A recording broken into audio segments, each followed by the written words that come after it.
last part we have to complete it. Radius of Bohr orbit. Rutherford atomic model, Bohr atomic model. Now we have to start energy of electron. When electron revolve in a circular orbit around the positively charged nucleus, तो ये जो electron है, electron के पास दोनों type की energy होती है, काइनेटिक और पोटेंशियल। काइनेटिक और पोटेंशियल दोनों टाइप की एनर्जी होती है, और उसकी sum total energy is equal to kinetic plus potential. ठीक है, total energy, the total energy of orbiting electron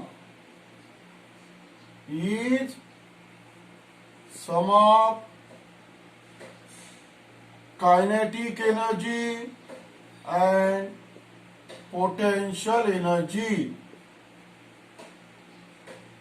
यानी EN यानी energy of total energy of electron, kinetic plus potential, समझो इक्वेशन 1। ठीक है, तो पहले अपन क्या करेंगे, काइनेटिक एनर्जी निकाल लेंगे, बाद में पोटेंशियल। और काइनेटिक एनर्जी निकालना है वो पहले पॉस्टुलेट से निकालना है।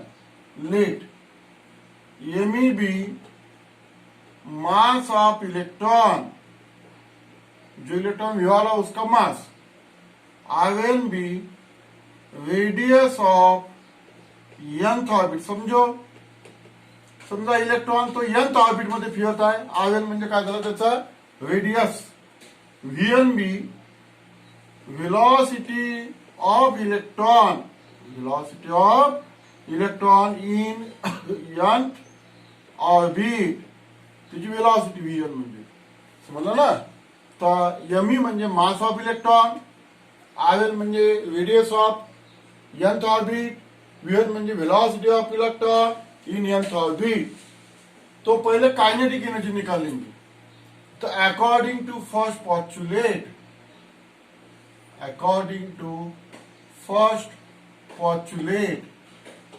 देखो फर्स्ट पॉस्टुलेट हुआ तुम्हारा क्या है, electron revolve in a circular orbit, necessary centimetre force is provided by electrostatic force of attraction between positive charge nucleus and negative charge electron. Centripetal force is equal to electrostatic force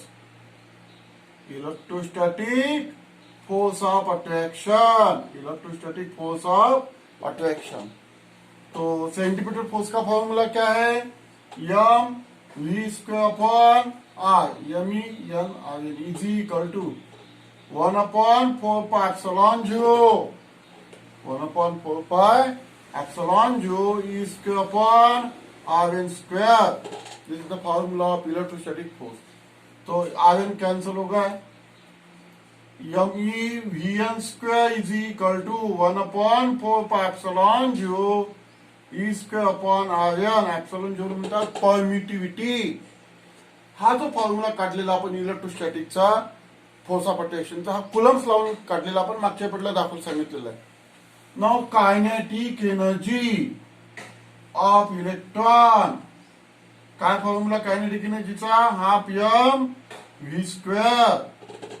तो M V square निकाला है, ये value उसके अंदर डालना है अभी।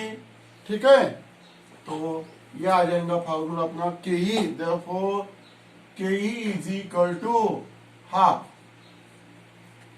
M V square का फॉर्मूला क्या है, 1/4 pi epsilon 0 e square upon RN. ठीक है, फिर क्या आ जाएगा फॉर्मूला, 1/8 pi epsilon 0 e square upon RN. This is the expression of kinetic energy, equation 2। ठीक है, तो फर्स्ट पॉस्टुलेट से इक्वेशन 2 निकाल लिया है। फर्स्ट पॉस्टुलेट से क्या निकाला है, इक्वेशन 2 काइनेटिक एनर्जी। अब potential energy, potential energy of electron is equal to electrical potential into charge on electron.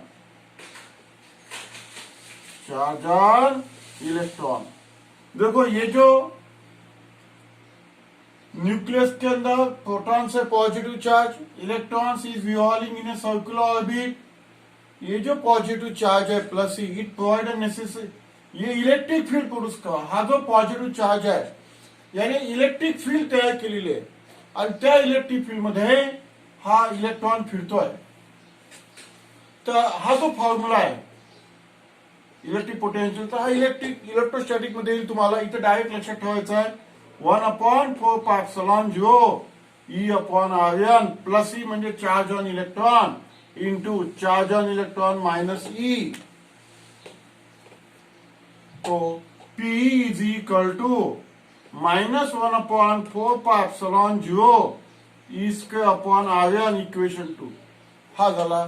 तर इसको अपन कहेंगे अभी JD.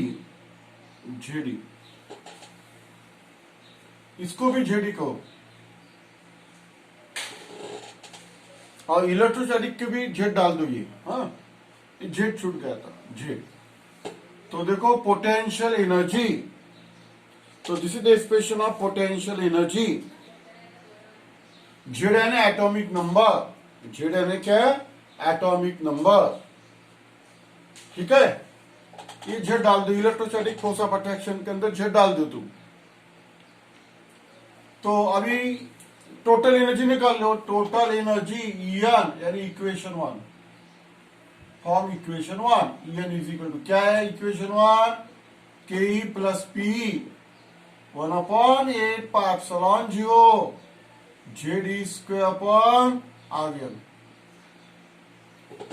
This is the expression of kinetic energy plus minus 1/4πε0 ZE²/RN.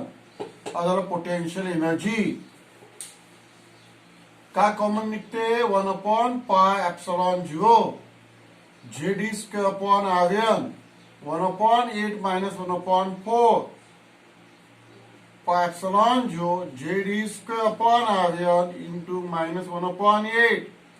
इसको बना से 8πε0 ZE²/RN. This is the expression of total energy. Equation 4. Permittivity, याला permittivity म्हणतात. Electrostatic मध्ये येणार आहे तुम्हाला atomic number Z याने नंबर ऑफ प्रोटॉन, RN म्हणजे radius of orbit, plus E आणि मायनस E याने चार्ज ऑन प्रोटॉन आणि चार्ज ऑन इलेक्ट्रॉन मॅग्निट्यूड घेतलेला आहे. तर पहा हा झाला फॉर्म्युला. ठीक आहे, आता या फॉर्म्युलामध्ये काय करायचं आपल्याला रेडियसची किंमत ठेवून द्यायची आहे. आपण रेडियसचा फॉर्म्युला काढलेला आहे समजा ना. वही हा putting RN is equal to radius of stable orbit of Bohr orbit. काय formula ε0 n² h² upon pi me z e². z म्हणजे ऍटॉमिक नंबर. ही किंमत आपल्याला याच्यात ठेवून द्यायची आपल्याला समजा ना. ही किंमत जर ठेवून दिली या formula, negative sign indicate that electron is bounded to the nucleus. पहा आता काय मग इथे therefore En is equal to -1/8πε0 ZE²/RN into RN ची किंमत ठेवून द्यायची आपल्याला इंटू. ठीक है, तो ये उल्टा बन जाएगा पाई me ZE²/ε0 n² h². तो पाई कैंसिल होऊन जाते. me z² e⁴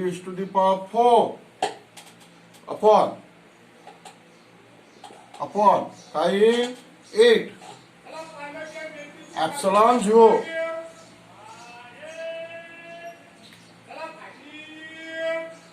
epsilon 0 square n square h square. This is the expression of En, total energy of electron. Total energy of electron. जो इलेक्ट्रॉन सर्क्युलर ऑर्बिट मध्ये फिरतो त्याची total energy आहे. ठीक आहे. तर negative value of energy, negative value indicates that electron bound inside atom किंवा bounded to the nucleus inside atom. आता पहा ह्या ज्या क्वांटिटी आहे सगळ्या क्वांटिटी कॉन्स्टंट आहे. एम म्हणजे मास ऑफ इलेक्ट्रॉन, ह्या सगळ्या कॉन्स्टंट क्वांटिटी आहे. समजा आपण जसं 9.11 10 to the power -31 Z atomic number charge on electron, Z square 1.6 10 to the power -19 raised to the power 4/8, epsilon ची किंमत 8.86 10 to the power -12, Planck constant 6.63 10 to the power -34 whole square into n square. हे constant value आहे. ह्या जर ठेवून दिलं आपण तर ह्या काही सबस्टिट्यूट करायची नाही, ते डायरेक्ट व्हॅल्यू लक्षात ठेवायची आहे. -13.6 ही व्हॅल्यू पाठ करून टाकायची. Z square upon n square electron volt ही किंमत पाठ करायची. पहा आता 1 electron volt is equal to 1.6 -19 joule. अगर तुमको ये इलेक्ट्रॉन का कन्वर्जन जूल में, electron volt is the unit of energy to measure the energy of electron. इलेक्ट्रॉनची एनर्जी मोजण्याकरिता इलेक्ट्रॉन होल्ड वापरतात. हे त्याचं कन्वर्शन आहे. जर तुम्हाला हे जूल मध्ये करायचं तर जूल मध्ये करू शकता. याला इतकं मल्टिप्लाय करावं लागेल 1.6 -19 नाही. हे कॅल्क्युलेशन व्हॅल्यू के सबस्टिट्यूट करायचं काम नाही आहे. व्हॅल्यू डायरेक्ट व्हॅल्यू याद रखना है. Z यानी एटॉमिक नंबर, Z यानी एटॉमिक नंबर यानी अब देखो therefore En is inversely proportional to n square. En is inversely proportional to n square. अब देखो अगर समझो तुमको पहले नंबर के for hydrogen atom Z is equal to 1, तो En is equal to -13.6 upon n square electron hold. पहले first orbit, अगर फर्स्ट ऑर्बिट में इलेक्ट्रॉन है n इज इक्वल टू 1, पहिल्या ऑर्बिट मध्ये इलेक्ट्रॉनची एनर्जी काढायची असेल तर -13.6 इलेक्ट्रॉन होल्ड यांची किंमत 1. समजलं ना. तर पहिल्या ऑर्बिटला म्हणतात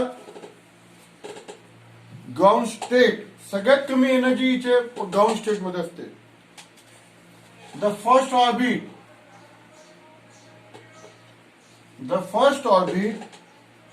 which has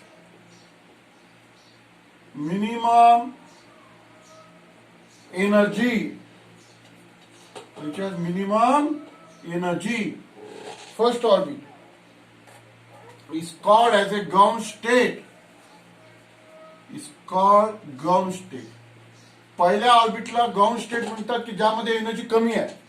समजा तुम्हाला दुसऱ्या ऑर्बिट मध्ये एनर्जी काढायची, n इज इक्वल टू 2, तर काढू शकतो आपण याच फॉर्म्युल्याने.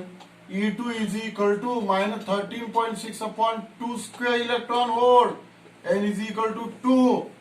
E2 is equal to -3.4 electron volt. अशी एनर्जी काढू शकतो आपण. ही याच्यापेक्षा जास्त आहे. लेस निगेटिव्ह आहे, मोर निगेटिव्ह. म्हणजे इलेक्ट्रॉन जसं ऑर्बिट वाढत जाईल त्याप्रमाणे इलेक्ट्रॉनची एनर्जी वाढत जाईल. आणि हे जे 2 नंबर 3 नंबर 4 नंबर हे जे ऑर्बिट्स आहेत इसको एक्साइटेड स्टेट भी बोलते. समझ में है ना. यानी ऑर्बिट्स त्याला एक्साइटेड स्टेट सुद्धा म्हणतात. Orbits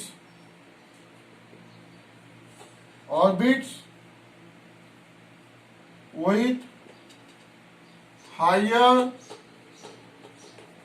values of n energy. समजलं ना? n energy. जसं जसं n वाढत जाईल त्याप्रमाणे एनर्जी सुद्धा वाढत जाईल. इसको बोलते are excite are called as excited state. त्याला एक्साइटेड स्टेट म्हणतात. त्याला काय म्हणतात? Excited state.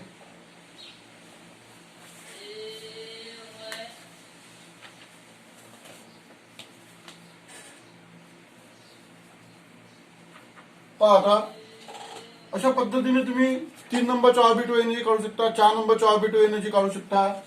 समजलं? आता डिफिनेशन आयनायझेशन. Ionization energy. समझो तो पहले नंबर आपल्याला माहित है इलेक्ट्रॉन अगर पहले नंबर में है, उसके बाद इलेक्ट्रॉन के बाद एनर्जी कितनी है? -13.6 इलेक्ट्रॉन वोल्ट. अगर इसको बाहर निकालना है म्हणजे या इलेक्ट्रॉन आपल्याला बाहेर काढायचं आहे ॲटमच्या, तर एवढीच एनर्जी आपल्याला द्यावं लागेल. 13.6 electron total energy 0. This energy is called as ionization energy. Ionization energy यानी समझो ionization energy.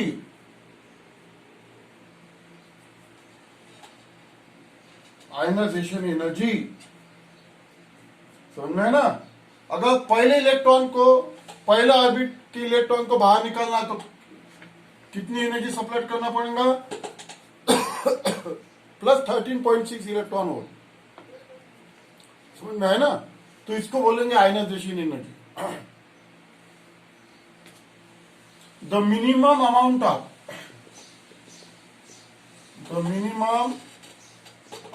Of energy, the minimum amount of energy required to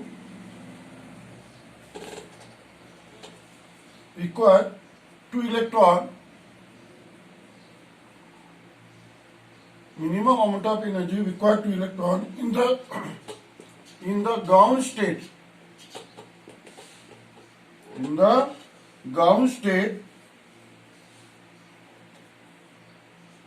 to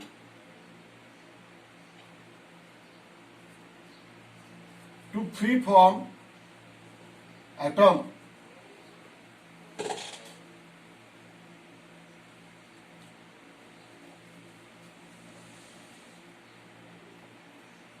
So it is called as a ionization energy. तुम्हाला उदाहरण दिलं ना, पहिल्या orbit मध्ये energy किती आहे इलेक्ट्रॉनची? -13.6. त्याला किती द्यावं लागेल? +13.6, जेणेकरून तो इलेक्ट्रॉन बाहेर पडेल. तर this is the article of energy of electron completed.